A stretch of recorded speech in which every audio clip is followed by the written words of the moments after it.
Hello, everybody. My name is the Riddler. Wrong universe, I know. And welcome to the trailer breakdown for season 2 of Marvel Rivals. There's some interesting stuff in here, and I don't want to hold you for too long, so let's get right into it. To all our new guests from across the timelines, I I welcome you mean, this is to already the fucking Hellfire awesome. Gala. This is already absolutely awesome. Look at Miss Emma Frost. She looks fantastic. I know that people we're already going to complain. She's in white, she's in blue, she's blonde.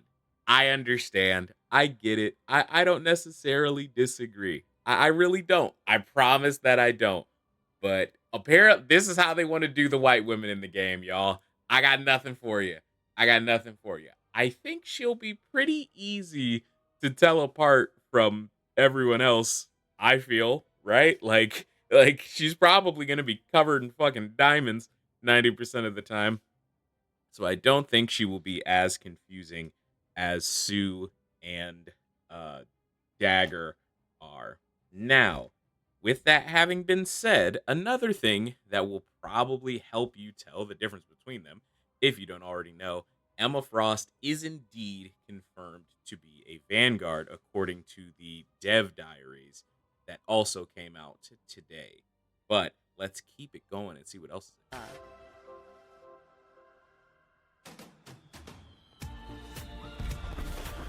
in. Welcome one and all to Okay, so we've got some pretty sick costumes coming out, judging by the extremely broad shoulders and giant star on his chest. Gotta assume the guy in the middle is Cap, right? New Cap skin. He's looking dapper, looking good in that suit. To the right of him, we have the ever noble King of Wakanda. I do love the purple and gold. I love the suit attire. I do think I'll be sticking with the white armor for now, just because that skin is so sick. And to the left of him, I have to assume that that's Black Widow, given the earrings and given the spider esque motif. So Black Widow mains rise up, we win again. Shout out to us. And to the left of her, that has got to be the good Bruce Banner. One would believe he's looking nice, dude. I fuck with his hat. What the fuck is Hulk gonna look like in that skin? What like is Hulk gonna be in a suit? Is he? I hope Hulk is in a totally undestroyed suit. Just give him a giant suit. Krakoa. This living island may be a sovereign mutant Magneto and nation, Storm skins we but already saw. tonight, New Luna our Snow rule skin. is New yours. Wolverine skin. New Cloak and Honored Dagger guests, skin. I propose a toast to Krakoa. Here there are. Dude, I was so fucking hyped when I saw this. Magic and Psylocke get classic blue and yellow X-Men skins. That is awesome. I hope my fingers are crossed that every X-Men is eventually going to get these classic like Chris Claremont inspired suits because the look is incredible. Storm, unfortunately, very sadly, doesn't have a Hellfire Gala outfit as of yet. Perhaps they are just waiting for the season 2.5 update to give her one. I think it would be a shame if the goddess, the queen of mutants, didn't end up getting a suit of any kind out of this event. That would be a real shame. Are no rival. Okay, I know I just paused it, but this is actually one of the biggest things that I wanted to talk about. We get a better look at Wolverine's like entire costume from top to bottom. I don't. Is that a new Wanda skin? I'll be honest, I can't really tell. It might be, but it also might not be. That might be the skin from her battle pass, but that it might not be though. I feel like the head piece is a little different. I feel like that's not what the one in game looks like. But either way, the really important thing that I want to talk about here is who is behind Wanda. Because for those who can't tell, if you haven't spent hours staring at that model like I have, that is Dr. Victor Von Doom talking to Loki there. And as we will talk about in a video that's going to be coming out very soon, um, it is not surprising that Doom wanted to go to Krakoa. It is not surprising that he ended up here, right? That was clearly part of his intention, given what we know from the story. But the thing that I'm interested in is why is he talking to Loki? Because something I noticed throughout the entirety of season 0 and season 1 was that Doom appeared to a lot of people. Obviously, he appears to Dracula. That is kind of what causes all of season 1. Um, and in season 0, he goes to Stephen Strange, he goes to Khonshu, he goes to uh uh um fucking my goodness, I'm drawing a blank. But he goes to Stephen Strain and he goes to Khonshu. He goes to a couple of different people. Clearly, he wants people to assist him in this goal of controlling time. But he never goes to Loki. Like, he didn't actually go to Loki. There's Chronovium in Asgard, and Loki seemed to be one of the people who picked up Chronovium super easily. In fact, Loki even uses it to see into multiple futures. So he's already using his magic to create these, portents of the future. So why would Doctor Doom not reach out to Loki to help him with this? Now, you could make the argument that it's like, oh, well, Doom didn't reach out to Loki because he knows Loki will betray him. I mean, Doom knew that Dracula was planning to betray him, and he didn't care. Like, Doom knew that Khonshu is one of the biggest liars in the Marvel universe, and he didn't care. He still reached out to those people because Doom's ego makes him not care about betrayals, right? You might think that it's like, oh, it's usually the reverse, where it's like, if you betray Doom, you're his permanent enemy. But Doom's ego is so big that he can be betrayed and he kind of doesn't care because he's like, well, that will do nothing to stop the plans of Doom. And I think a great example is Hela. Hela in the story explicitly is like, oh yeah, Loki's gonna try and betray me, but the benefits might outweigh the negatives in this case. So it is interesting to me that Doom would have not had that same thought about Loki, unless maybe he did. So here's my conspiracy theory. I think that Doom has already spoken to Loki, and we just haven't been shown it yet. I think they had a conversation off screen about Chronovium sap and how to use it to affect, like, time and reality and all those things. I think it's possible that that conversation has happened. It just hasn't happened in front of us. It also raises a very interesting question as to what is it that Doom wants on Krakoa. But we're going to talk about that in a separate video. For now, let's get to the last big part of this trailer in question. Man and mutant. Will be exterminated. You all belong.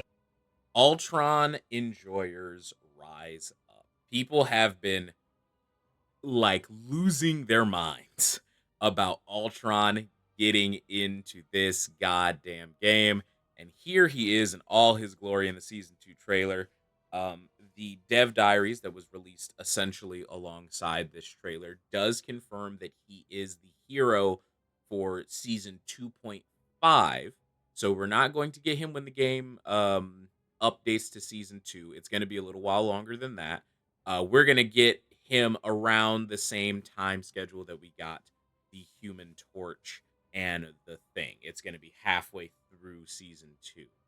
Um, but my question is actually, let's scroll back ever so slightly here, Here because are my your question rivals. when it Man comes and to mutant. Ultron is, how does he do this?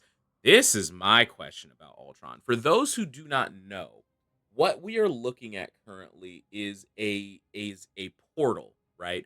Krakoa, the living island of the mutants, gave the mutants access to a portal technology, quote unquote technology, that was essentially only usable by them.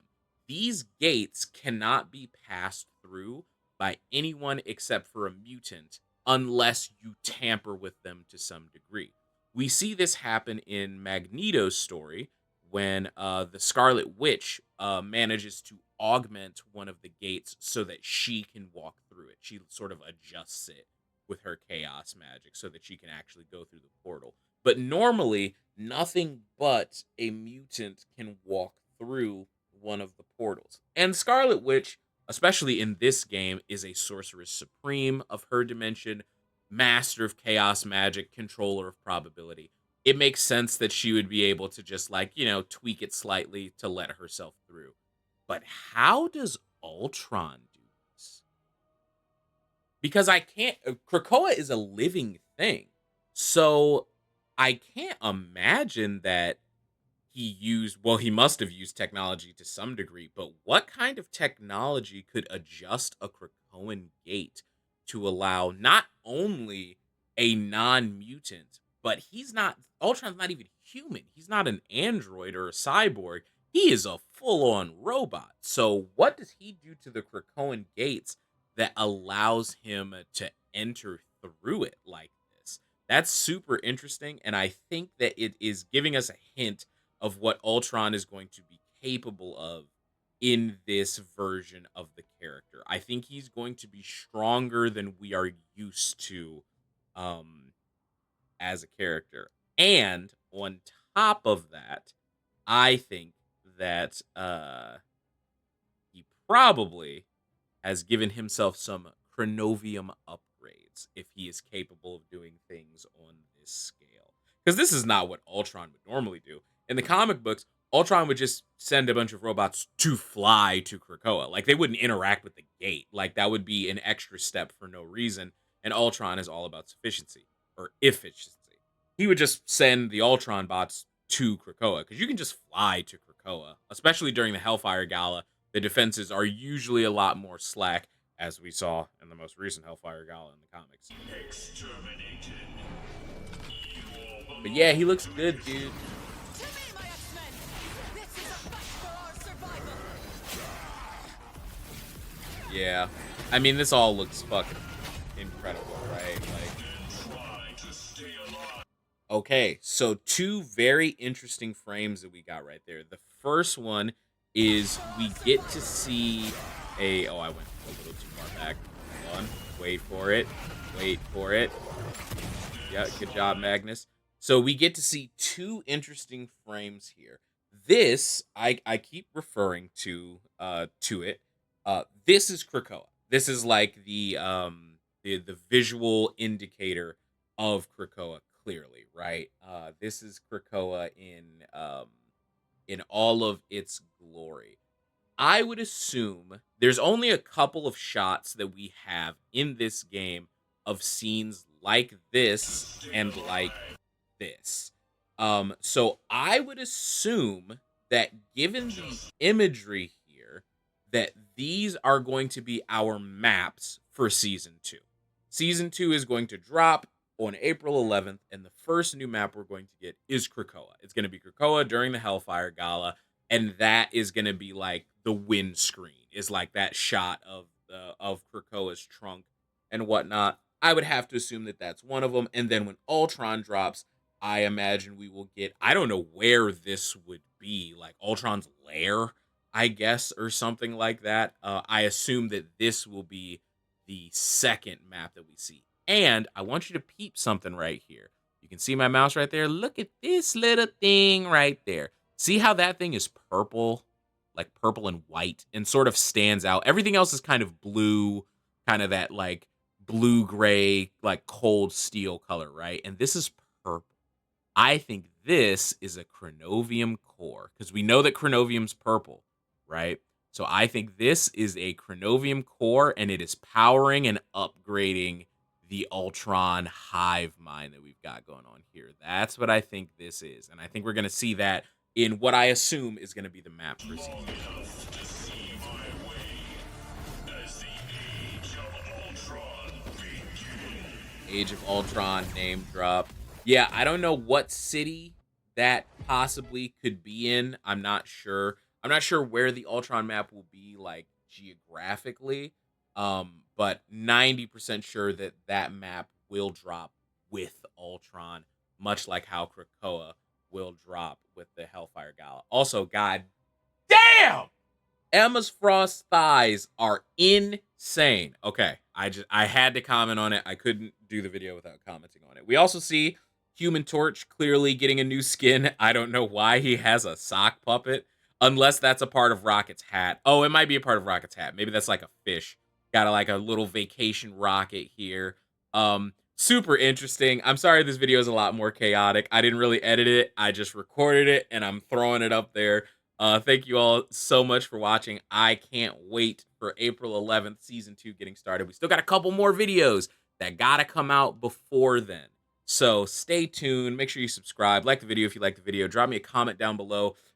Tell me what you think. Season 2, are you excited? Are you excited to play our new Vanguard? Finally, someone who is not a duelist. And hopefully, if the data mines have been correct, Ultron is also going to be a strategist. So we're getting a little bit more character diversity. We're getting new maps. We're getting new characters. I think Marvel Rivals is chugging along perfectly fine. And the dev diaries just inspire more confidence in me as far as the balance of the actual game goes. But either way, thank you all so much for watching. And until the next time I see you, drink some water, wash your hands, tell someone you love that you love them, and be good people.